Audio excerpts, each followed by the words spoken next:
Hi, everyone. Thank you all so much for joining us today. You are at the All In for Advocacy, a statewide rally for cultural advocates. My name is Jessie Wasson. I use she, her pronouns, and I'm the Deputy Director for Inspire Washington. We're so thrilled to have you all here with us today. Inspire Washington acknowledges that we and our partners statewide are on the homelands of Native peoples who have lived in this region from time immemorial.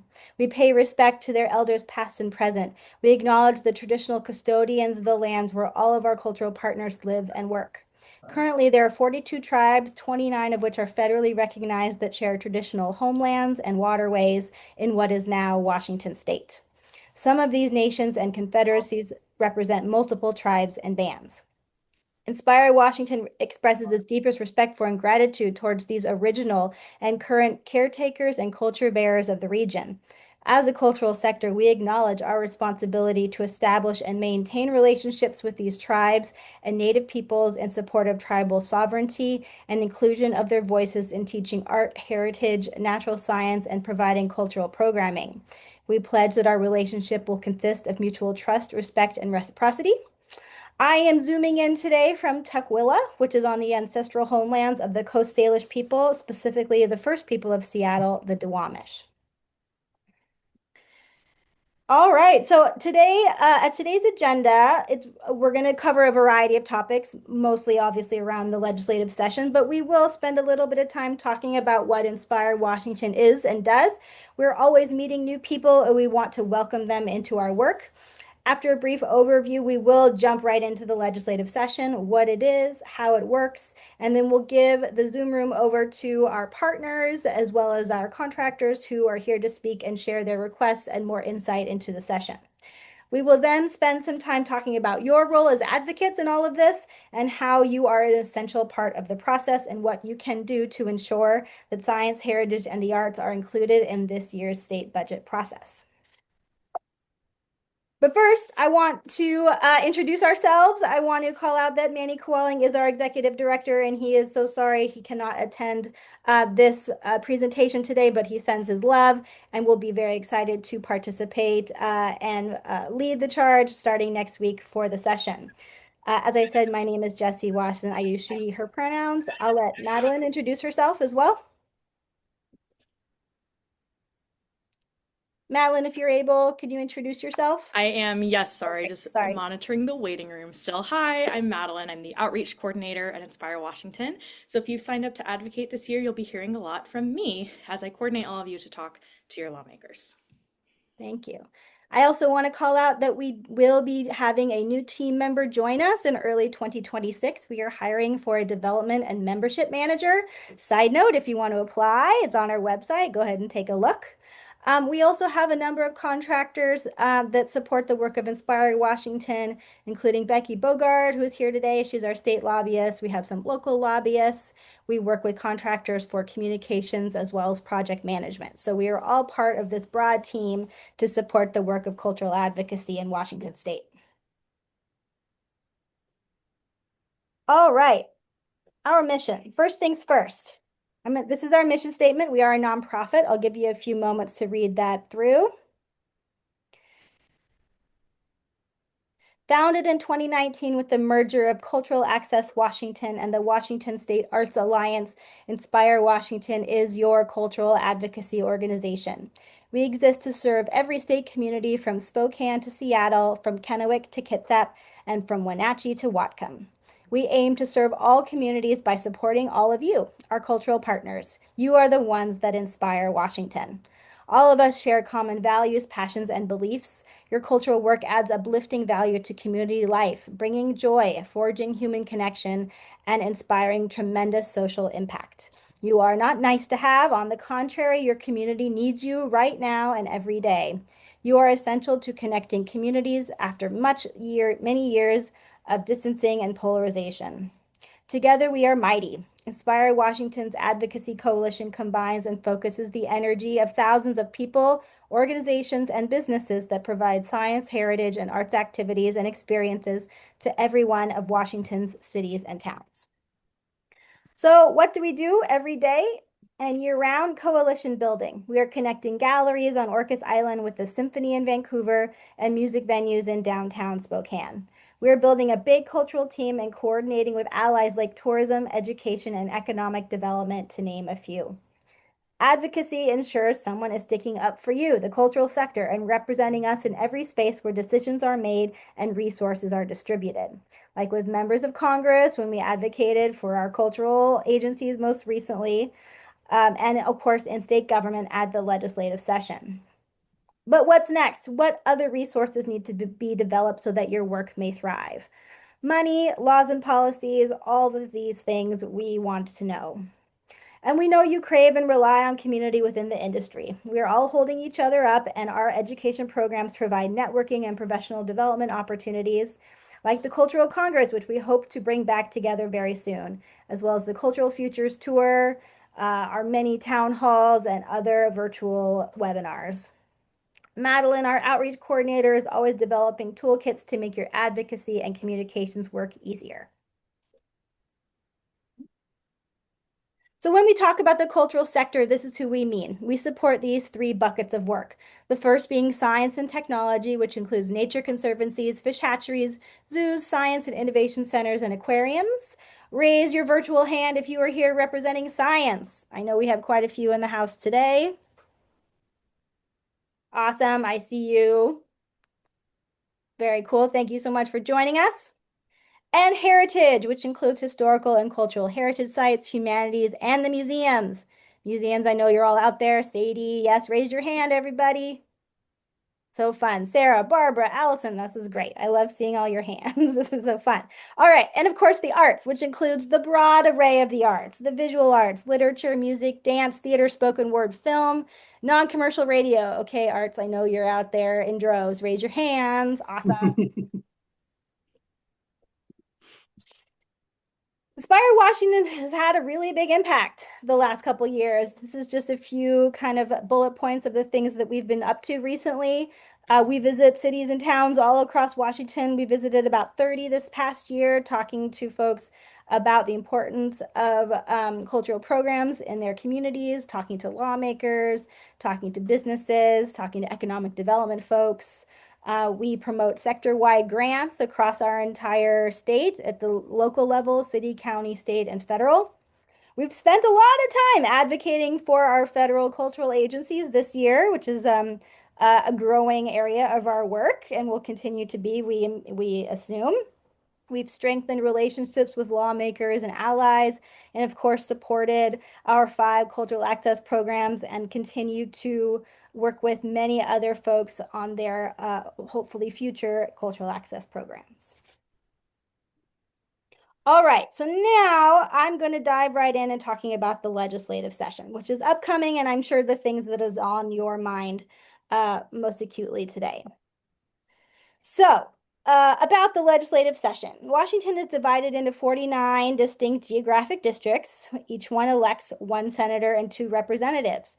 This year, the legislative session begins on January 12th. It's a supplemental year, which means it's only 60 days. So it lasts until March 12th. They won't create a whole new budget. They will just amend the original budget that they created last year, but they will be passing and amending new laws. An important date to note is February 17th, which is coming up. This is an important date for bills as it is the House of Origin cutoff, and we will dive a little bit more into those details later. And now I'd like to introduce you all to a very important person to inspire Washington and all of our partners. Becky Bogart has been our lobbyist for years and has accomplished many incredible things for the cultural sector, and we're really grateful for her expertise, insight, and tenacity.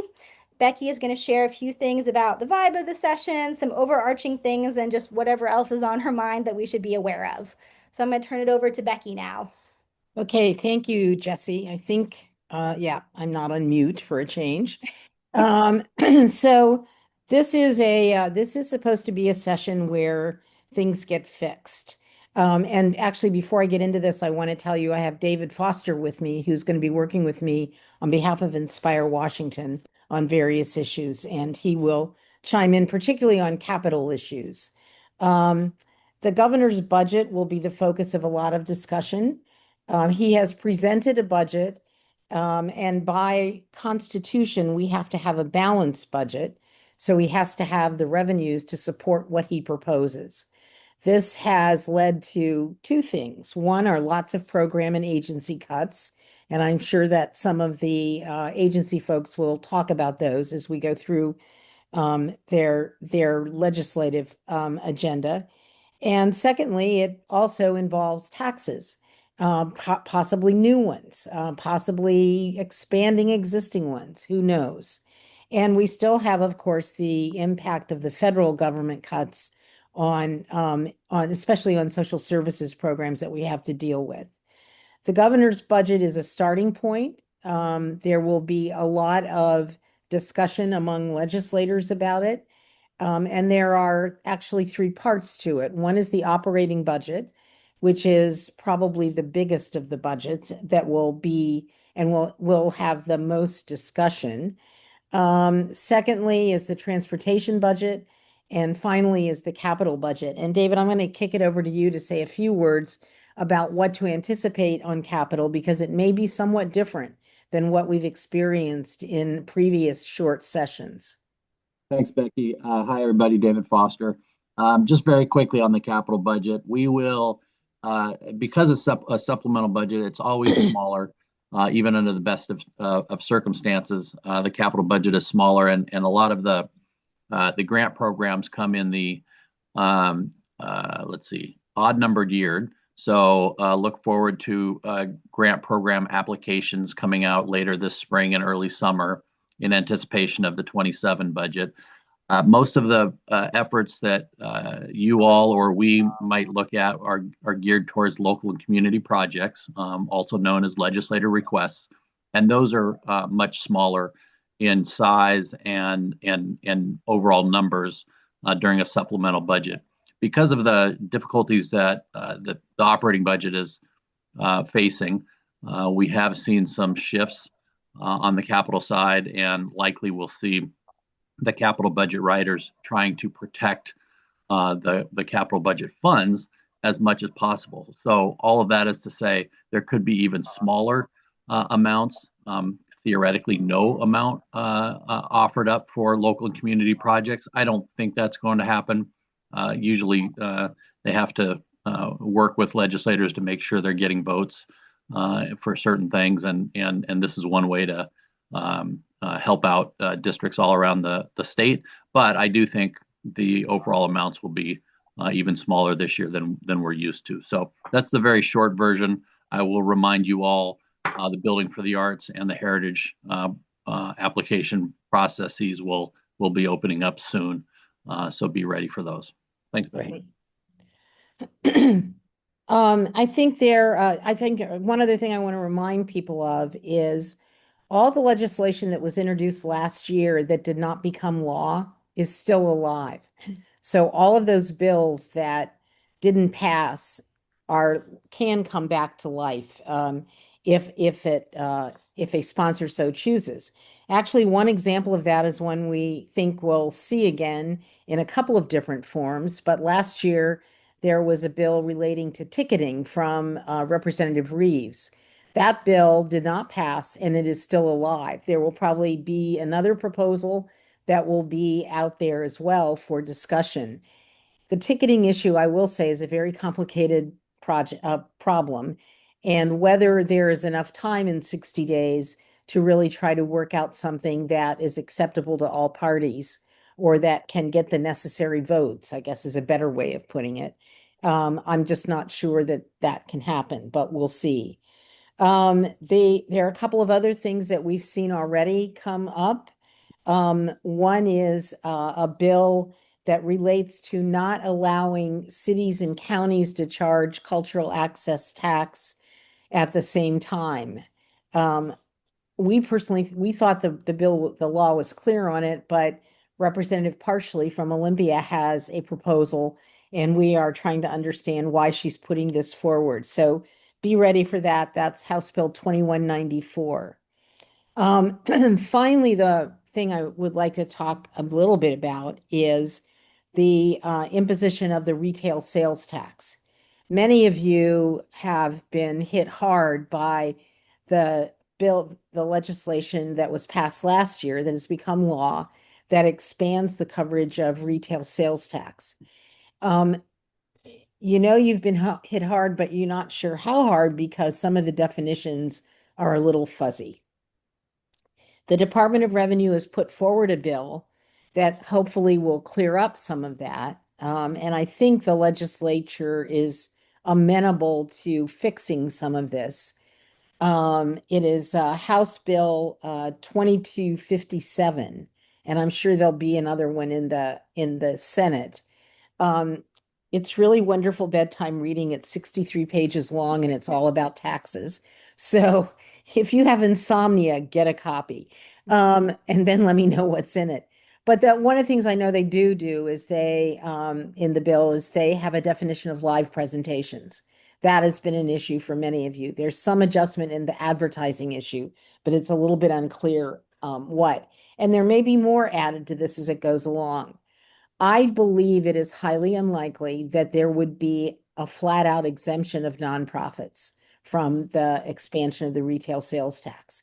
But there hopefully will be a better definition so that most of your activities will no longer be included. So watch that bill. It'll probably be heard the first week of the session. It was introduced by April Berg, who is the chair of the House Finance Committee, but it is a department request legislation. It is not something she drafted. It's something that, as a courtesy, she introduces for the Department of Revenue. Those are kind of the major things right now. I'm happy to answer questions. Jesse, I don't know when you want to take them. If you want to go through all the other agencies first or what. Yeah, let's keep on going on the presentation, but feel free to put questions in the chat, and then we will have an opportunity at the end to take all questions as well. But feel free to use the chat for questions for now. Thank you so much, Becky. That is super helpful. All right, so now we're going to get into the legislative requests. We at Inspire Washington are really honored to work with so many state agencies as well as nonprofits all across the state that work in the legislative session with us. So all these folks have joined us today. We're really excited to have them all to talk about their specific requests or bills. So from the arts sector, we have folks from ArtsWA. Arts Fund is a frequent partner with us as well in the Building for the Arts program. That is, Building for the Arts isn't this year, it's only in the biennium years, but we also work with Washington Filmworks. In the heritage sector, we have Humanities Washington, Washington Museum Association, both of our historical societies. We work with the folks at Washington Trust as well as DAP. And within our science sectors, we have our nonprofit science orgs like the Science Center and the Aquarium and the Zoo and many other science partners and conservation partners that work with us on creating bills and budget items that we want to put forth to encourage our advocates to work on.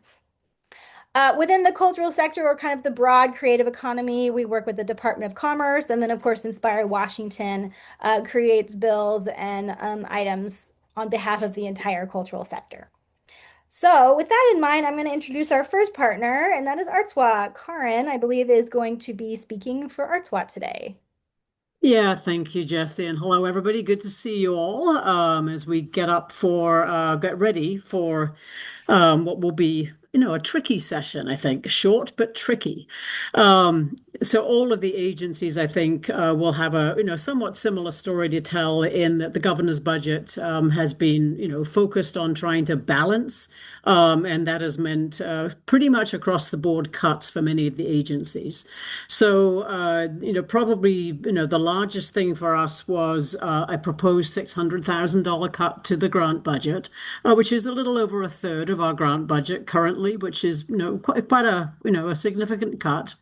Wow. And then some of the requests that we made around our Creative District program, which has been and continues to be a very successful program, but is outstripping itself in terms of the numbers of people interested in it to keep up with the budget that we have available for it. So we were trying to sort of maintain our creative districts through the request that you see here to the capital budget for $384,000, which would allow us to continue continue to certify districts as they complete their 1 to 2 to 3 year process. But in the governor's budget, that was not included. And the same thing on the operating side. For the same reason, we were trying to maintain the programs, with the same amount of money for each program as they come on board or as they recertify.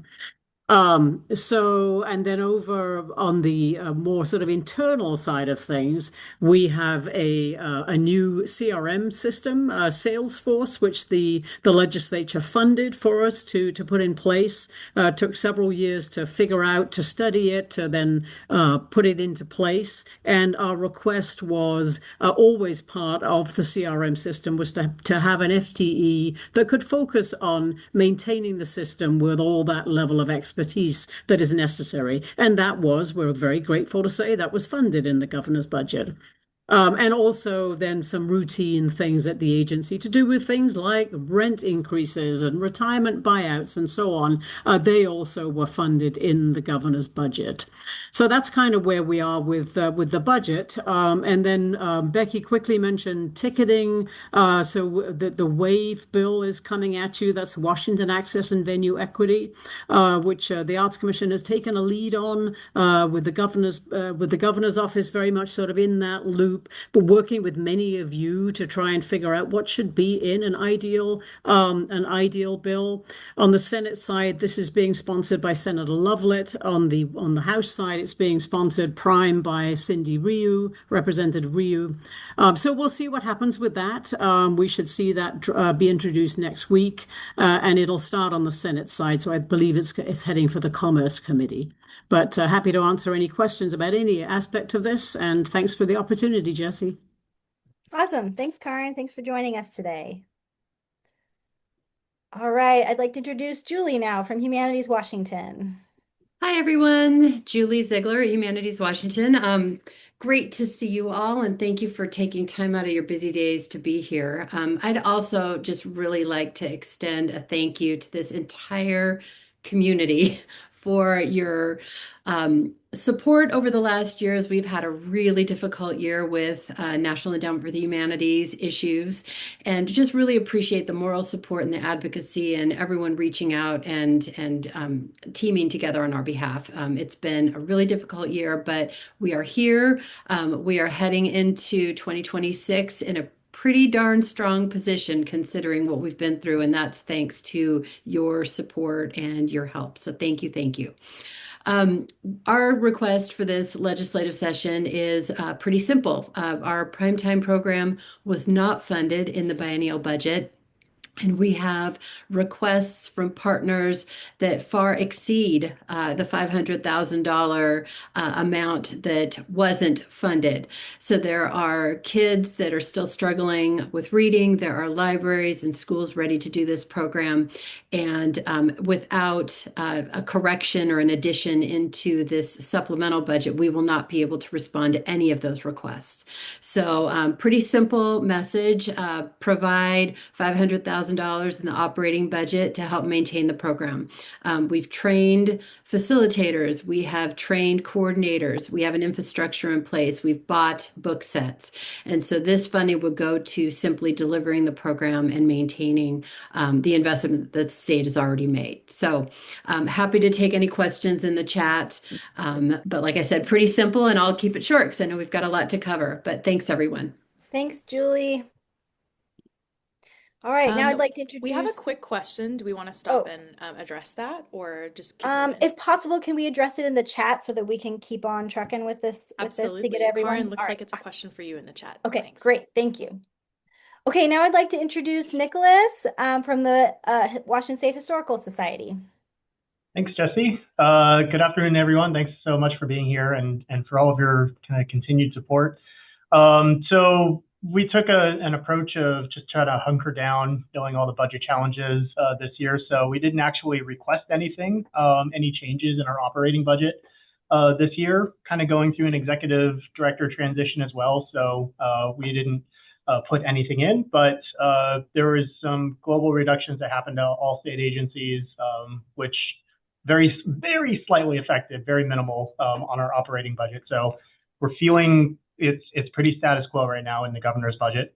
On the capital side, we had a couple of things that have come up since the biennial budget was passed. These capital asks that were included in the governor's budget address some accessibility improvements here at the museum in Tacoma, and also some critical HVAC repairs so that people won't have to learn about history and sweat in the middle of the summertime.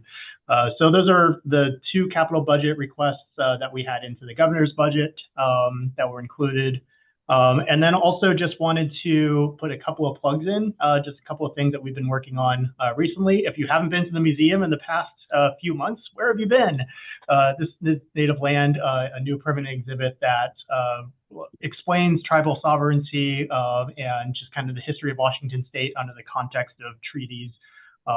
We wouldn't be a state if it weren't for these treaties being executed. So it's an incredibly moving experience. And if you haven't seen it, please come and pay us a visit and check it out. Also, it is now officially 2026. And so in partnership with the Lieutenant Governor's Office and many other partners statewide, it is now America's 250th. And so there's going to be activities and events happening statewide, really localized efforts from communities. And then one last thing that's not on the slide that I wanted to plug. I'm joined today by Allison Campbell and just wanted to put a plug in for Arts, Heritage, and Science Week reception happening in Olympia on February 3rd at the Abigail Stewart House. So hopefully you are able to join us. So there's an RSVP link there in the chat for you. Right on cue. Thanks, Jesse. Thanks, Nick. We will be covering all the events of AHS Week later on in this presentation. But thank you so much for plugging that away. That'd be great. All right, next we have, I hope Wes is with us today from the Eastern Washington State Historical Society. Wes, are you here with us today? If not, I'll just do a quick plug for him. They had two requests this year, one both for a new staff position, the tribal liaison, as well as a new collections manager. The tribal liaison position I know was required by their contract. And of course, they want to maintain funding for the Eastern Washington State Historical Society as they also receive cuts from the governor's budget. I don't know the latest and greatest update from Eastern Washington State Historical Society, but I will be sure to include that on our agenda document once that comes out next week. All right, Chris Moore, are you here from Washington Trust and Historical Preservation? Sure am. Yeah, thank you very Awesome. Hi, much, Chris. Jesse. How are you? And thanks to everyone for being here today. I echo a lot of what Julie said from the standpoint that these collective efforts really are critical in each of our, I won't call them silos because we all work together, but in each of our kind of fields, whether it's heritage or science or arts, it's this collective support that really makes a huge difference. As the slide shows, we don't have any formal requests this year as a nonprofit advocacy organization, but the advocacy piece is going to be big, and certainly we work closely with DAP, Department of Archaeology and Historic Preservation. I know Allison's on the call. I'm not sure if she's speaking later or not, but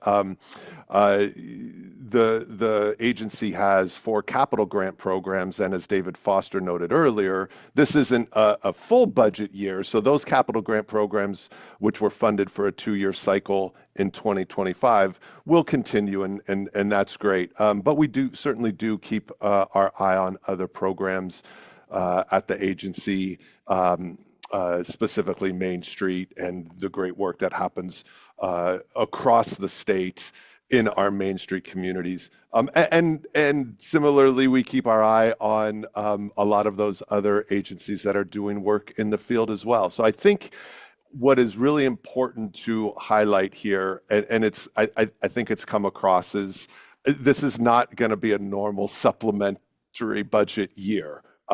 There are going to be cuts, and I think one of the messages, a lot of us here are in support of some of our smaller agencies, right? Those working in heritage, those working in arts are our smaller agencies. I think one of the key messages to legislators as we move forward is that these agencies are the least well equipped to absorb cuts. Um, Everyone's going to be facing them, but there's just no room for it. I mean, we see that. We know in these budgets, you lose one FTE, and that's incredible impact to those local communities that these folks serve. So I think that message of our smaller agencies who do this really, really important work, um, and do it actually, quite cheaply, I would argue, in terms of the grand scheme of things. Our sector is huge and important and has a great economic impact, but in terms of the slice of the overall state budget is relatively small. So I think that message of the smaller agencies not being able to absorb any more cuts is one that needs to get out there and hopefully resonate. The legislature is going to be looking for money anywhere they can. If I'm not mistaken, part of the governor's budget, in order to balance it, which Becky mentioned needs to happen, was to tap into the state's rainy day fund.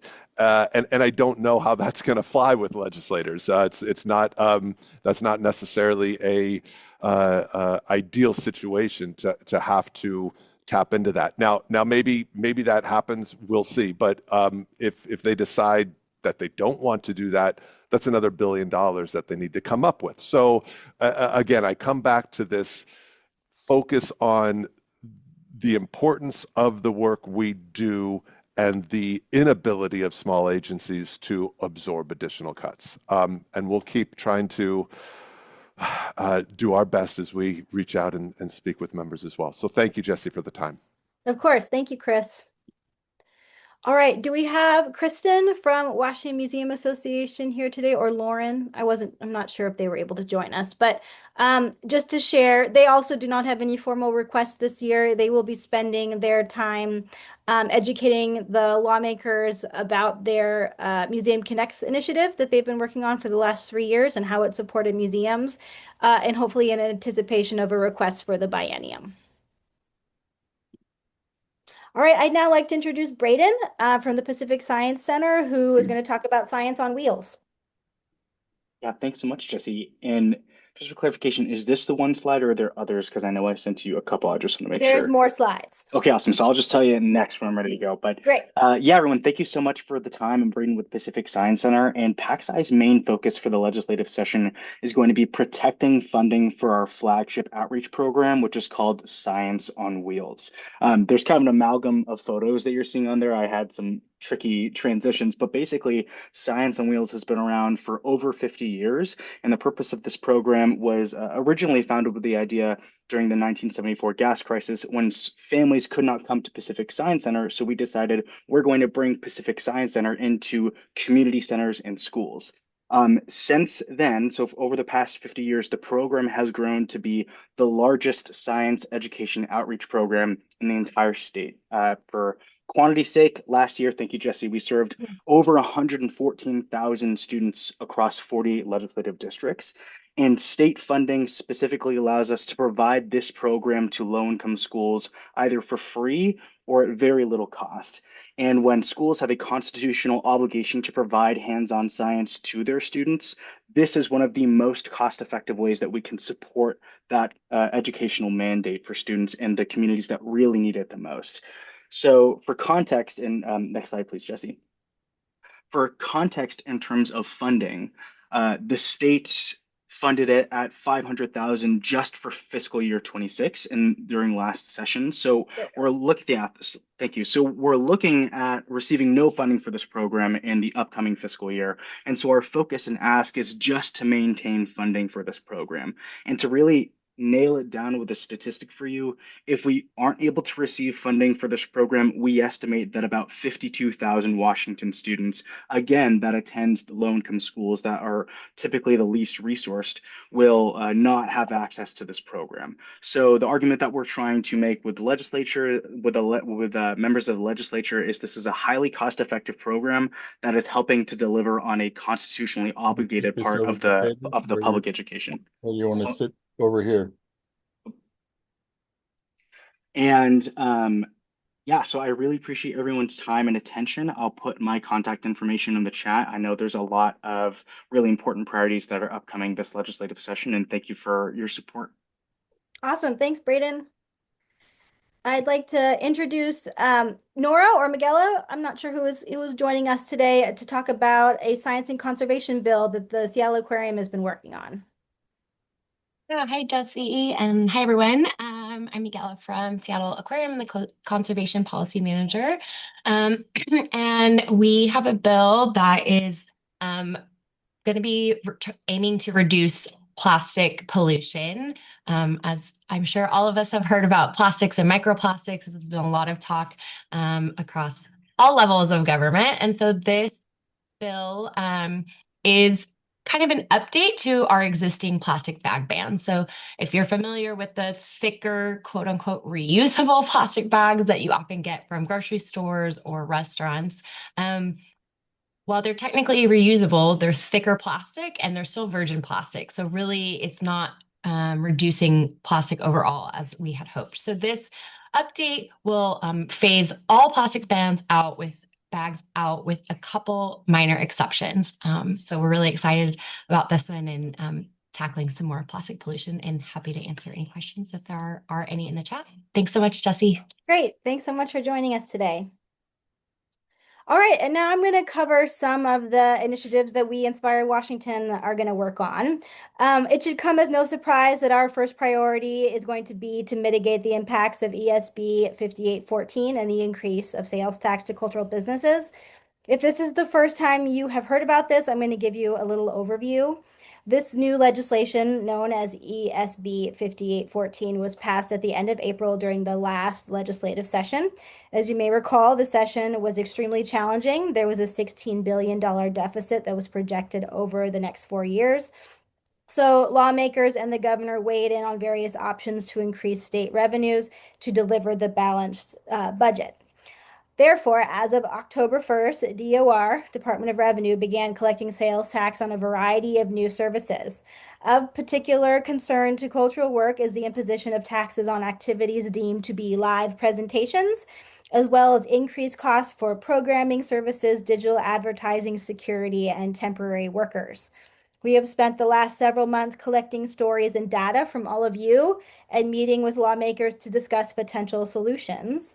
Right before Thanksgiving, we put out an advocacy guide specific to this issue, and we hope you've had a chance to see it and take action. If not, no worries, there is still time. We highly encourage you to reach out to your lawmakers now and just share stories about how this sales tax is going to be affecting your business, both the bottom line as well as morale. That's also very important, particularly for nonprofits. I'll put the link in the chat once I'm done sharing screen so that you can access it. We'll also send it out after the fact. The good news is that there are many sectors involved in advocacy around 5814, including many lawsuits as well. So we are in good company on this issue. In fact, as Becky mentioned, there's already been several bills that lawmakers have introduced to amend 5814. Some include exemptions for nonprofits, some include exemptions for education and clarifications as well. We like all those things, but we're still kind of waiting to see if there's going to be a bill that encompasses the entire cultural sector. Our goal, of course, is to always support a bill that removes the biggest burden for the largest number of cultural businesses as possible. We'd love to just get the biggest bang for our buck. We do anticipate there to be more bills introduced, and we look forward to supporting the one that supports the cultural sector in the biggest way. Much like Becky said, I do want to temper expectations a bit by reminding us that the legislature created this bill because they had a deficit to fill. I do feel confident that we'll be able to make some headway on this issue this year, but we may not be able to accomplish everything in this short 60 days session. So I'm imagining that the work will continue in the next legislative session as well. But here's what we can do right now. It is very important to write to your lawmakers. As we've been meeting with a number of folks, we've been told by a very prominent representative that we need to, quote, make a ruckus. I don't know if you all saw our newsletter we sent out a couple weeks ago, but they've been hearing from a lot of folks, but not very many have been hearing from the cultural sector. So we need to be loud, and I know you can be loud. So please, if you haven't already, send a message to your representatives and senator about the impacts of this on your cultural work. Ticketing legislation. We are very grateful to Artois for creating the WAVE bill, and we look forward to playing a supporting role in this legislation. We will be sure to announce when the bill drops and to follow up on opportunities for advocacy throughout the session. Please be ready for action alerts and social media toolkits from our partners at Washington Music and Nightlife Association. They will also be playing an important role in advocacy for this bill. We're really grateful to Lee and her team for support on this issue. Some other opportunities that we may engage with is just some education things with lawmakers if there is time. We did a lot of listening around the state this year about a need for a space incentive, as well as a theatrical tax credit and exempt non-exempt employees. We will continue to uh, uh, explore these issues and these topics and educate folks on these issues and hopefully in the future engage in this work. All right, that is all of the legislative requests as of now. So just to kind of put a bow on all of that.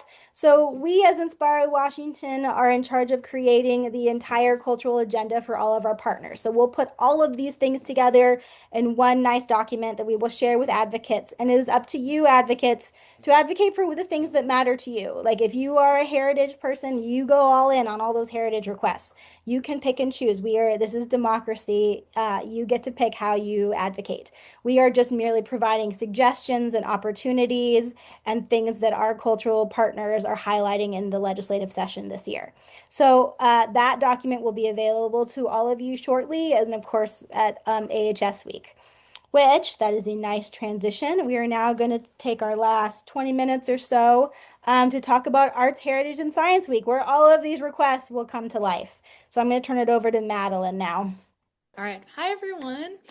So a lot of you, I'm sure, have already registered for AHS Week. If that's you, thank you so much for joining us. And some of you also might not have even heard of what AHS Week is until you heard about this rally and might not have registered yet.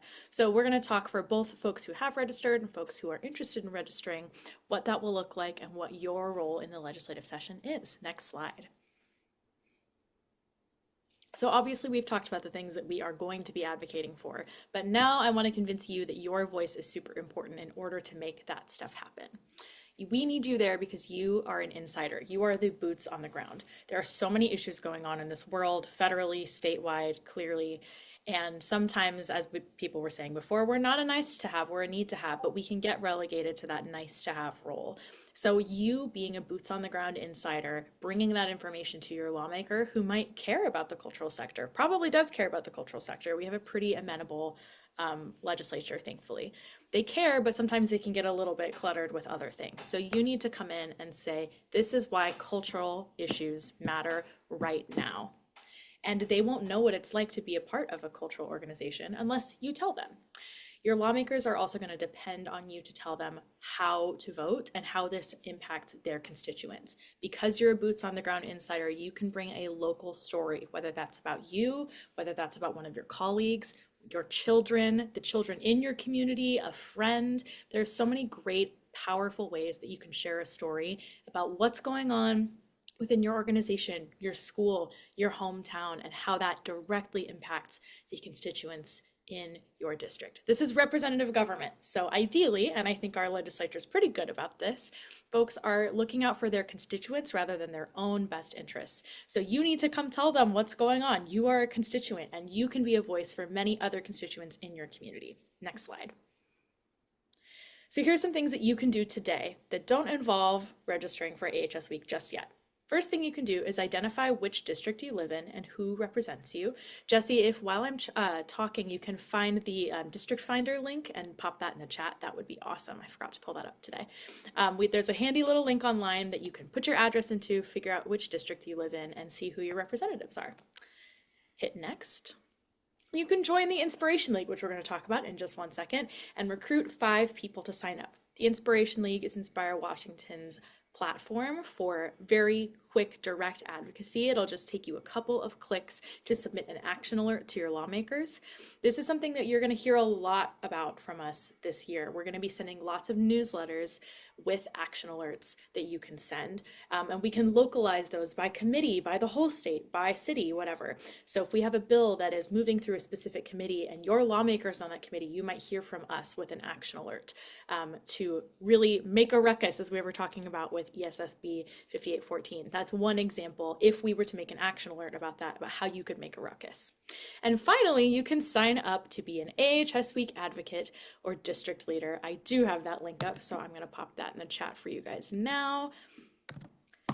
This is the best way that you can really make your voice heard, and it's a really exciting, fun event that we're going to be talking about throughout this presentation. You can do it either in Olympia or come to virtual Olympia and take virtual meetings with your lawmakers, or a combination of both.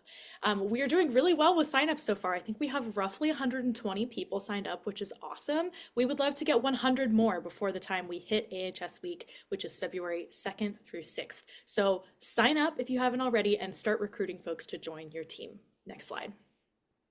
All right, so Arts, Heritage, and Science Week. We do this every single year. It's always the first week of February, and this is when you all get to meet with your 2 state representatives and 1 state senator. There are 49 districts in Washington state. You all live in one of those 49 districts, and each of those districts has 2 representatives in the State House of Representatives and 1 senator in the State Senate. Those chambers work the same way as you would look at Congress federally in DC. This is a hybrid event, so all week long from the 2nd through the 6th, you're going to have virtual meetings with your lawmakers, and in-person meetings will take place on February 4th in Olympia. As an advocate, your time commitment is to come to your 3 lawmaker meetings. They're going to be 15 minutes long each because the session is jam-packed. There are lots of issues, lots of time that lawmakers have to dedicate towards talking to constituents. So they're quick and dirty, but they're very impactful. So you'll have 45 minutes total of attending meetings. Plus, you're going to have 2 virtual meetings to attend with your team beforehand. Around the 3rd week of January, your district leader will set up a team huddle, which is when they're going to get the whole team together and you'll talk about what matters to you, start bouncing off some ideas, telling your local stories, and then coming up with a plan. Then during the 4th week of January, most likely, your team leader is going to host a practice lawmaker meeting, which you can think of like a rehearsal, where you'll do a rundown of everything that you're going to say, practice your talking points, time it to see how long it takes, make adjustments, and feel really ready and prepared before you hit their office in Olympia.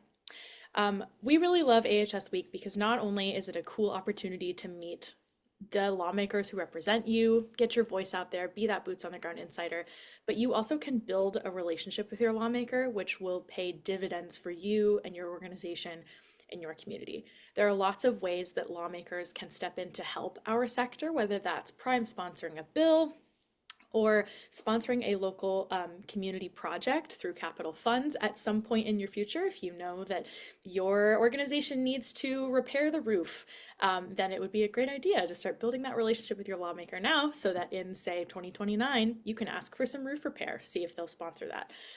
These are great ways and that lawmakers can tangibly change your organization's life, as well as it's still a great idea to be civically engaged and get to know them.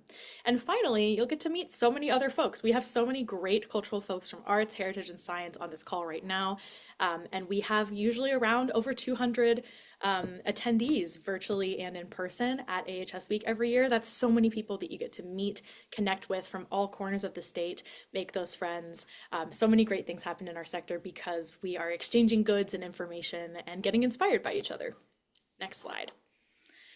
All right, so what are we doing on every single day of AHS Week? Here is your schedule. Monday is just going to be virtual meetings. Tuesday is optional but highly encouraged, especially if you're a heritage advocate. Washington Museum Association is going to have some really great workshops and advocacy information going on throughout the day, followed by their reception that they plugged earlier. And then after that, we'll have a sip and chat presented by ArtsWA, Artist Trust, and Humanities Washington. These are all really fun ways to network and hang out with your cultural folks the night before we do all of our big meetings. And then the next day is AHS Day. That's the big day. If you're a morning person or an overachiever or a heritage lover, then we highly encourage you to come to Heritage Caucus at 7 a.m. We're going to have it up on a projector in the Abigail Stewart House, which is our venue this year. So come on through. We provide really great snacks, if I do say so myself. So come through for the coffee and the snacks, a nice quiet start to your morning with Heritage Caucus. And then at 8:30 a.m. is when check-in begins. So come to the check-in desk, get your badge, meet your people, meet your team, and then we host a big kickoff event starting at 9:30. After that kickoff event is over, you'll have the whole day to take your lawmaker meetings, which you'll know exactly where and when you need to be at those based on what your district leader and regional captains tell you. Side note, if you're a district leader or a regional captain, go ahead and say hey, wave, put something in the chat to let everyone know who you are and what you represent. And the Abigail Stewart House is going to be our convening space throughout the day. So if you have one meeting at 1 o'clock, one at 2:30, and one at 3, in between the 1 and the 2:30 meetings, you can come hang out with folks in the Abigail Stewart House and have some snacks, chill out, get some work done. It's a really nice, cozy little space we're excited to have this year. And then at the end of the day, we always take a big group photo in the rotunda, which you saw on the previous slide. Come be a part of it this year. It's certainly optional. Some folks have to head back to beat traffic, but if you can, then go ahead and join our group photo.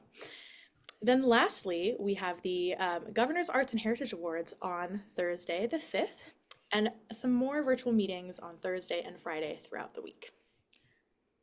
Governor's Arts and Heritage Awards is on Wednesday the 4th at the end of the day of Oh, I'm so sorry. I misread that. Thank you so much. No worries.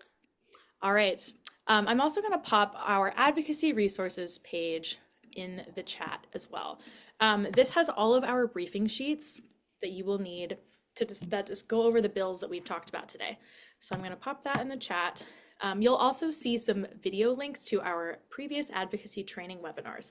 Some of you may have gone to those, some of you may be new to this. If you're new to advocacy and you're feeling a little confused, I highly recommend those as a resource. We did an Advocacy 101 webinar, then we did a Talking to Lawmakers webinar, so you can get more of a feel for how to present your talking points, what they're looking for. And finally, we did a Civics 101 webinar, where we talked about how a bill becomes the law, how it moves through the committee process. This is really helpful if you're reading these briefing sheets, feeling a little stuck, or if you want to dig really deeply into how this all works so that you can track bills throughout the session. Next slide. Oh, I want to call out this year, on the slide, we have a shuttle van. Yes. I'm really excited about that. So actually, I'll go to the next slide because you can see. Yeah, I was going to mention that with Go for it, yeah. Our location map, yes. Okay, so new location this year is the Abigail Stewart House, which is about a 15-minute walk from the Capitol campus. So we have a shuttle van this year. Anyone can take it. We have it so that if there's weather stuff, you're covered. If you have any mobility support needs, you're also covered. Or if you just don't feel like walking, you're covered. We have a van for you. So that's a very exciting addition this year. But if it's not too cold, not too icy, and you want to get your steps in, then you can always walk to the Capitol campus. So I'll see if Jessie can hover her cursor over these things. We have the Abigail Stewart House circled. And then if you move down, we have our office buildings for the reps and for the senators. Those diagonal streets that you can see are also good spots for parking if you want to go to any of the office buildings on the Capitol campus. But of course, there will also be parking at the Abigail Stewart House, and then you can either walk or take the van. So you have lots of options for where to go throughout the day. There's limited parking at the Abigail Stewart House. I think there's about 30 spots, but right across the way here and here is a really big public parking garage. So I would encourage folks to park there as well and then just walk over. There's also street parking, although I don't know how many hours it covers, but yeah, that's a good place to go. But the shuttle van will run every 15 minutes or so, starting at 9 a.m. until after the photo, and it will just literally go back and forth between this area here, the legislative building, as well as the offices, and then back to the Stewart House. So just back and forth, and we're really grateful to Butler Transportation for supporting that shuttle this year. Yay, thank you, Butler Transportation. All right, let's talk about district teams and leaders. So as I mentioned, there are 49 districts in the state of Washington, and at AHS Week, every single district gets a leader. Some of them have co-leaders, especially if they get really large. We are still seeking some district leaders, and we're going to be taking those signups for district leaders specifically through next Friday. A district leader primarily works on scheduling as well as creating that team strategy. So a district that doesn't have a district leader has had the regional captain already send out their scheduling requests to the lawmakers. So what you would do if you come in now is you would pick up where your captain left off and take over the rest of the tasks. So it'll be a little easier than for those of you who already signed up earlier, but we're still happy to have you and fold you into this work. After you finish scheduling those 3 lawmaker meetings, then you would schedule and host a team huddle and a practice session. I hosted a district leader training webinar back in December, and I recorded it. So if you are coming into this work new, we have that resource for you to watch. It's just a 1-hour video. And of course, you'll talk with me, you'll talk with your captains, you can talk with your fellow district leaders in neighboring districts. They can all help you get on board with this work. We love having district leaders, and we know that so many of you love it too because you come back year after year to do it, because it allows you to be a leader in your cultural community, create relationships with your lawmakers, have a voice, and feel like you are really leading the charge and putting your voice out there as a representative for your district. The way that you can sign up is by signing up for AHS Week. I've already dropped that link in the chat, but just to make it easier on you, I'll put it there again. There's a question towards the bottom of the form that will say something like district leader interest. And if you're interested, put yes, and then I will follow up with you to send you the materials just to make sure that you are on board, you understand what you're signing up for, and then we'll get you all folded in. Next slide, please. All right, so this is a great way to advocate during the session. You can do this instead of AHS Week if you're busy that week, or you can do it on top of AHS Week. We highly encourage you to do all these things. First of all, you'll get alerts from the Inspiration League, so make sure you sign up for the Inspiration League. We're going to send a lot out during the session, so you'll make sure that you want to respond to those, make that ruckus. Alerts really do work. You can attend, oh yeah, let's go through the Inspiration League platform. Yeah, we can go back. I've included some screenshots of what the Inspiration League platform looks like. So this is after I've clicked on an action alert. That first picture on the left is the heading that you'll see, the title, and then a little description that goes on much longer. I didn't feel like I needed to include that in the screenshot. Then you'll see at the top that here's what you can do. Here's exactly what your action item is. And then you'll fill out your contact information. And then that bottom right photo shows you a little box with the message that we have pre-written for you. You can go in there and write your own sentence about what's going on in your community, who you are. We highly encourage you to do that, to just take an extra minute to add that sentence. It'll help your message not get flagged as spam in the lawmaker's inbox, and it also gives you a little bit more individual community power. But of course, if you are so swamped and you do not have time for that, it is okay to send it as is, to just click on the action alert and then click send. 2 clicks, 30 seconds, you're done. I think next slide, I think I have. Nope, that's just kidding. So that's what the Inspiration League looks like. Make sure you sign up. I'm going to blast through these because I have 1 minute left. Attend AHS Week, and then attend Heritage Caucus and encourage your lawmakers to attend Heritage Caucus. I know that I believe Representative Theringer comes to Heritage Caucus every week. A couple other lawmakers might as well, so it'd be great to see even more lawmaker faces in that room. Of course, take meetings with your lawmakers. AHS Week is the most direct and simple way to do this. You can also endorse or testify for a bill. This will also be sent to you through our newsletter. We'll be tracking bills, and if there's something really important, we will send you what the bill is, sign-on instructions to really galvanize you to get a bunch of cultural sector support.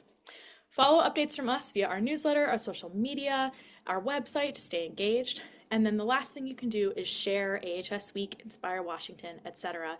with your networks, with your fellow board members, with your colleagues, with your family, with your friends. These are all great people to bring into the fold. They do not have to work for a cultural organization to advocate with us. They can just be a cultural supporter of some kind. Bring them on in, the more the merrier. We'd love to have you. All right, thank you so much. I'm going to drop just a couple more links in the chat so that you know where to sign up for things, where to track all of your resources, and thanks for being here.